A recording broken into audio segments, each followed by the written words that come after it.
iba a decir llegó a mis manos, hoy a veces, porque por si no lo tendría acá, pero en estos tiempos a veces llega de forma digital el libro, igual vamos a ver la tapa en pantalla, pero me llegó digitalmente hace unos días el libro y bueno, ávidamente lo estuve leyendo porque realmente lo cuenta muy bien Alejandro Tarruela, un periodista, escritor, a quien tenemos ya en pantalla y vamos a charlar con él, el autor de Güemes, el héroe postergado.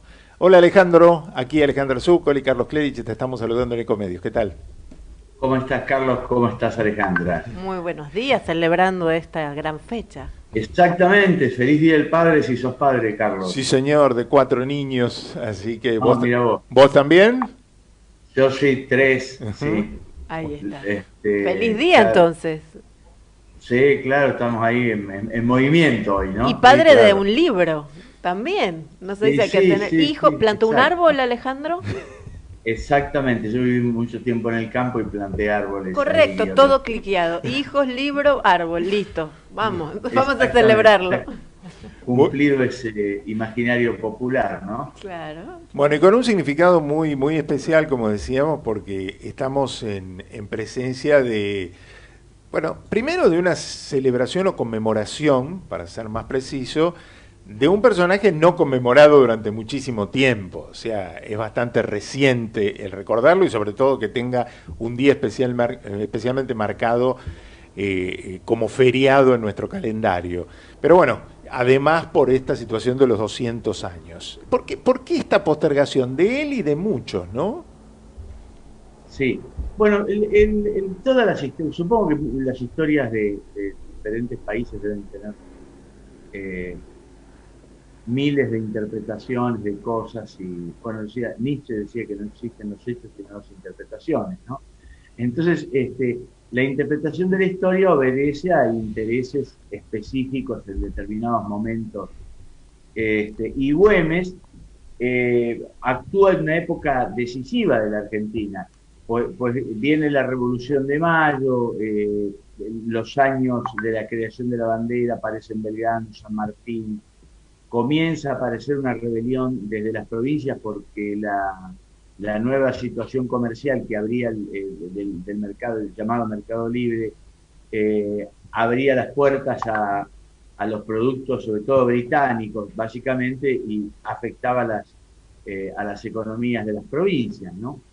Entonces, en ese contexto se da también una visión de país del que se va a construir.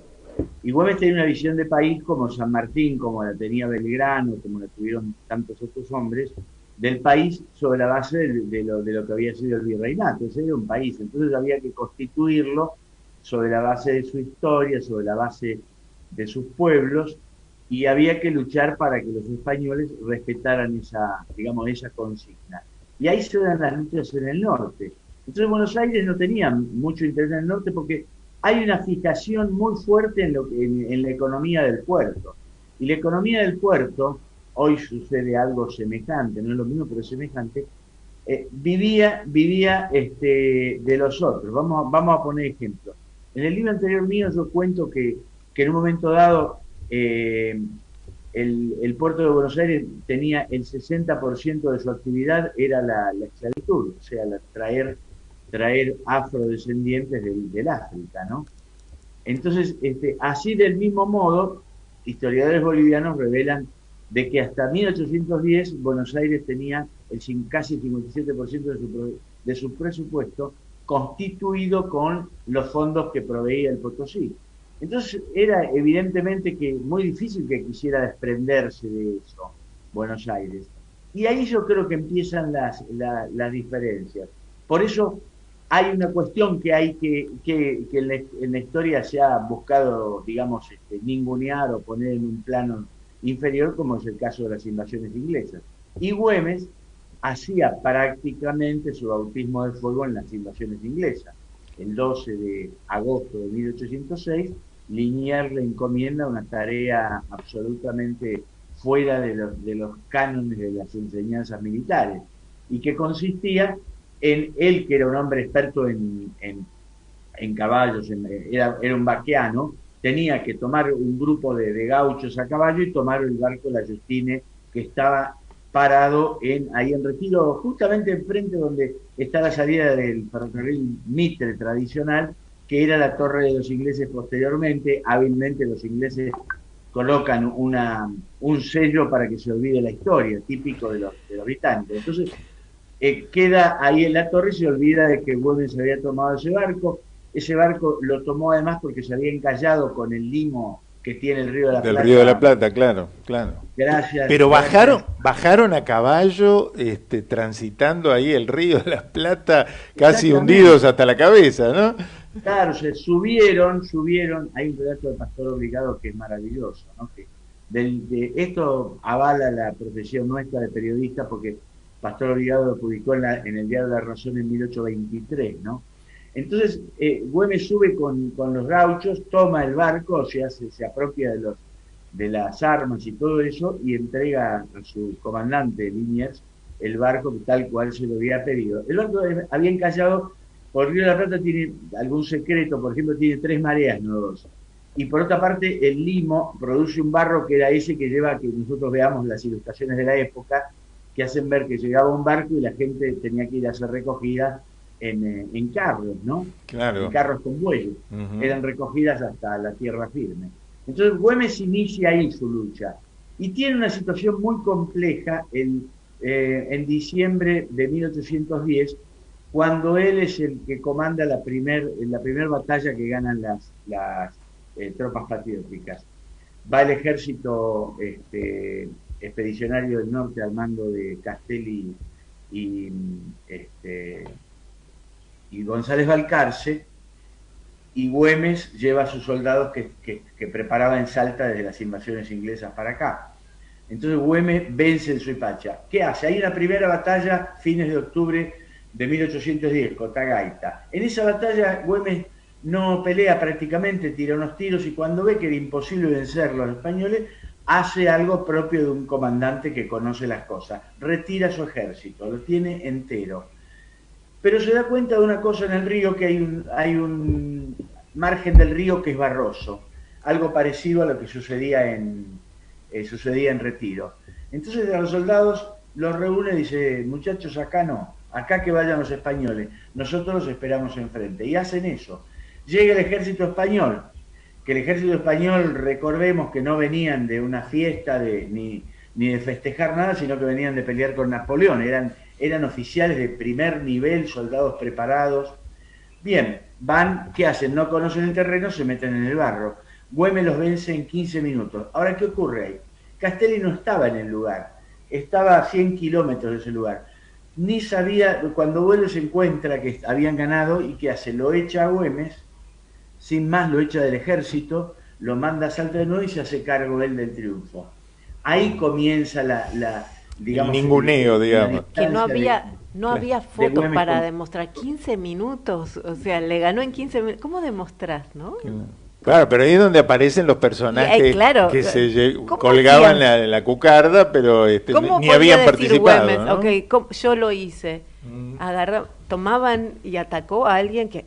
Bueno, porque conocía el terreno fundamentalmente. Claro. Los que venían de acá no tenían ni idea cómo. No podían moverse. Claro, tenían la preocupación de ellos no era la batalla, sino cómo sacar los caballos, cómo salir de ahí. Era el conocimiento verdadero de experto, Mitre, ¿no? Tuvo alguna cosa más grave todavía en Curupaití, ¿no es cierto? Que Mitre era muy mal militar, entonces los paraguayos esperaban detrás de toda una selva, incluso hasta artificial, habían preparado. Y Mitre manda a los soldados directamente en el río, y no sabía que había un pantano, se mete en el pantano y destroza. A raíz de eso lo echan a Mitre de la comandancia del ejército de Buenos Aires, Uruguay y el Reino de Brasil, ¿no?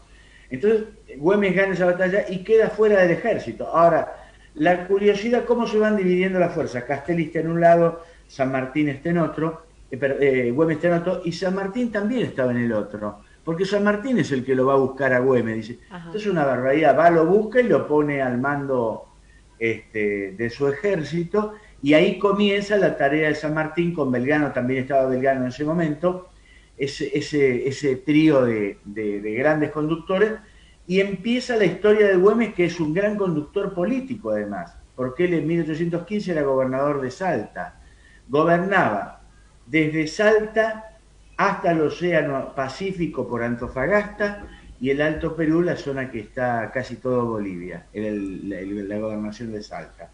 Entonces todo eso lo gobierna él con una popularidad enorme por las políticas, porque tenía que desarrollar políticas. Ahora bien, acá entra a jugar un factor también muy importante. Era tan buen conductor que él le dio una participación decisiva en sus fuerzas a las mujeres. Entonces, ¿quién era la gobernadora cuando no estaba? Porque no estaba todo el tiempo, tenía que viajar, batallas acá, batallas allá. Macacha Güemes, su hermana, era la gobernadora, de hecho, la llamada madre de los pobres. Los dos tenían un conocimiento profundo del pueblo, andaban entre el pueblo, conocían su lenguaje, su vida, todo, y Macacha era amada por el pueblo de Salta, por el pueblo de lo que era la gobernación de Salta en ese momento. Güemes entonces, ¿qué establece con San Martín? Ahí empieza la otra parte de la historia. La historia de Mitre dice que era un tipo poco adicto a la disciplina, que por un acaso apareció en Suipacha, parece que Güemes estuviera andando, haciendo una expedición turística y apareció en Suipacha y dijo, hoy vamos a meternos. Decía que era gangoso, que era muy mal formado culturalmente, de costumbres así muy disipadas y que un hombre no adicto a la disciplina, lo dice concretamente. Ahora, resulta que Güemes no era gangoso, eso lo hace en colaboración con José María Paz en sus memorias magistralmente escritas, que José María Paz hace algunas interpretaciones absolutamente libres, ¿no? Libres de la realidad, quiero decir. Entonces, Güemes aparece como un personaje que no era, porque Güemes era un tipo con formación militar, de los 14 años estaba en el ejército, con una formación cultural de familia muy severa, era un tipo que leía a los griegos, había leído a Plutarco, conocía la historia, cuando Napoleón estuvo en Moscú, al mes estaba estudiando las tácticas de Napoleón, es decir, y la disciplina, pero por favor, sin disciplina no hubiera podido. Otro de los mitos es, era un guerrillero. No, no era un guerrillero. Era un soldado que entre los elementos que tenía para luchar, uno de ellos era la guerrilla. Si había que hacer guerrilla... Si estaba en inferioridad de condiciones, lo hacía, claro. Claro, que es una de las técnicas de la guerra, ¿no? Exactamente. ¿Y por qué? A ver, nos están escuchando en Bolivia, nuestro amigo Xavi, Rick, ¿no? Así, feliz día, y porque nos escuchan, nos están saludando, está saludando Delia acá en Belgrano. Esto es lo que nos pasa, ¿no? Yo pensaba, Güemes estaba en Salta, pero también estaba ahí en Bolivia, y ¿cómo haría con la tecnología? Nosotros ahora estamos hablando, por eso esta historia del relato, ¿por qué lo quieren desactivar tanto de la historia? Paz y todos los, o sea, ¿cuál es el tema Buenos Aires, ¿no? Que pero es Buenos Aires, pero no. Con Belgrano, yo empecé el programa diciendo que tuvo algún cortocircuito también, ¿no? Sí, pero eso fue un episodio que yo lo cuento en el libro. Sí. En realidad lo que había también en esa época eran las internas, las internas políticas. Yo creo que Belgrano, hasta que llegó San Martín, tuvo mucha presión de sus oficiales que lo llevaban a cometer errores. Uno de ellos fue echarlo a Dorrego. O sea, lo que se cuenta de Dorrego, el loco Dorrego, hay un libro que lo recomiendo, que es el de Enrique Pavón Pereira, que es sobre Dorrego, que él hizo investigar con sus alumnos de la cátedra de historia 25.000 documentos donde todos los sucesos que cuentan Arauz de la Madrid, Paz y Mitre no aparecen en ninguna parte. No aparecen en ninguna parte. Qué interesante, ¿no? Mire si la educación puede empezar a mandar a sus alumnos a investigar sobre esto que decían, no cómo está escrito, sino documentos reales. Los documentos. Claro. Ahí cambiaría la historia, porque yo lo escucho, ¿no? Y me imagino este libro en una serie de Netflix. Es súper interesante, llegan unos ingleses, o sea, ya lo que fue pasando. Güemes es uno de estos personajes que en otros países se lo reconoce hasta como un personaje de ficción interesante, porque no es de ficción, porque es verdadero. Si la educación se dedicara a buscar documentos, tenemos este libro ya, y que está online, usted lo vio online, sí. Clerici estaba así todo el día leyéndolo. O sea, debe tener algo, además de relatos, de saber muy bien escrito. Además leí esta definición: un guerrero alto, esbelto y de admirable apostura. Una magnífica cabellera negra de largos bucles y una barba rizada y brillante cuadraban su hermoso rostro de perfil griego y de expresión dulce y benigna. A su lado, pendiente de largos tiros, una espada fina y corva, semejante a un alfanje, brillaba a los rayos del sol como orgullosa de pertenecer a tan hermoso dueño. Y Juana Manuela Gorriti. Juana Manuela Gorriti, exacto. Sí, así que claro. No fue directo, fue en vivo y en directo. Directo, sí. Ella era chiquita cuando tenía 2, 3 años cuando él murió. Y es una, bueno, ahí tenés otro lugar, el lugar de las mujeres en la epopeya de Güemes. Juana Manuela es una de las mayores escritoras argentinas de todas las épocas, yo creo. Las novelas de ella, los relatos de ella, aconsejo leerlos realmente, una mujer maravillosa por su vida además, ¿no? Y escribió esos textos, ese texto tiene una belleza. Vos sabés que María Sioan publicó Caras y Caretas, la revista, un número dedicado a Güemes, ¿no? Y bueno, estuvo muy generosa conmigo, y en su editorial termina contando la vida de Carmen Puch, la mujer de Güemes, y vos sabés que me contó ella que dice que terminó escribiendo la nota llorando, por la situación. La mujer de Güemes conocía lo mismo, eran maquianas, tenía que escaparse ella porque la buscaban para secuestrarla con los hijos, los españoles, y obligar a que Güemes se retirara. Y ella sabía cómo moverse, que ir allá, que ir al otro lado. Y cuando muere, se encierra en una habitación, se corta el pelo y se queda encerrada 9 meses y se muere de tristeza. Cierra la vida de Güemes con una historia de amor. Una historia de amor, porque tenía una relación, hay que ver las cartas de ella, ¿no? Una relación realmente es emocionante. Sí. Pero acá se me conmovió Alejandra ya. Pero ya me enamoró Gorriti contando cómo era él y ya me enamoró, sí. ¿No? Porque imaginar, yo lo conozco a él cuando voy a Salta, no conozco, ¿no? Y en ese monumento gigantesco ecuestre, ¿no? Es que uno ve en la plaza.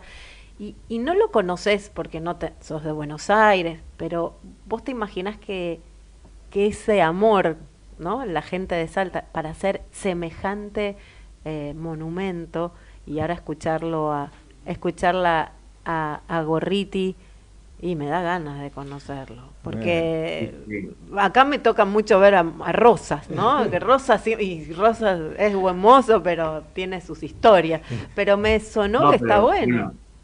Pues digo, Rosas físicamente. Otro gran conductor, ¿no? Sí, pero hay una mujer también. Está su mujer también que logra, digamos, ser parte de la estructura política de Rosa. Claro, bueno, pero volviendo al bueno, no, Ale, nos quedamos ya, la radio, vos sabés cómo es. ¿Vos estuviste en esta radio, no? ¿Alguna vez? Estuve en esta radio, sí. Dale saludos a Gerardo. Acá está diciendo Gerardo que te manda saludos, que se acuerda. Claro, dele mis saludos, recuerdo con mucho afecto. Pasé, soy una gente maravillosa. Está hermosa la radio. Me dice 2015 que estuviste por acá, ¿no? Claro, exacto. Bueno. Y mis saludos a la gente de Bolivia, que yo suelo ir, me encanta. En Santa Bolivia, Cruz tenés amigos. Una importancia muy grande en las luchas de Güemes. Bueno. Y espero poder ir a La Paz pronto. Bueno, recomendamos, ahí está en pantalla para los que nos siguen en la web, debajo de Alejandro, la portada de Güemes, el héroe postergado, Alejandro Tarruela, una obra para conocer profundamente a este hombre del cual conmemoramos 200 años de su muerte, este pasado 17 de junio. Y que motiva, porque eso le explicábamos a la gente, que el feriado de mañana tiene que ver con el traslado de ese día y no con el Día de la Bandera. Con, ¿no? Este guapo. Así que mañana pensemos que estamos descansando en conmemoración de ese aniversario de don Martín Miguel de Güemes. Para leerlo, ¿no? Lean el libro. Exacto. Y van a hacer. Alejandro, un abrazo enorme, muchísimas gracias. Gracias, Carlos, gracias, Alejandra. Muy linda nota, me encantó estar con ustedes. Gracias, bueno, un abrazo. Feliz día. Alejandro Tarruela, bueno, hombre que pasó también por estos micrófonos de Comedios, periodista, escritor y que dedicó buena parte de su último tiempo a investigar sobre Güemes, sobre muchas fuentes y bueno, aportando muchos elementos para reencontrarnos con este personaje de la historia que bueno, tuvo tantas dificultades en el relato histórico, pero que bueno, no, en realidad tuvo participó una. en acontecimientos muy importantes, ¿no? Clerici Porque tuvo invasiones una. inglesas, guerra de la independencia, bueno, hasta morir en batalla ese 17 de junio de 1821. Pero no tuvo muchas dificultades, tuvo una.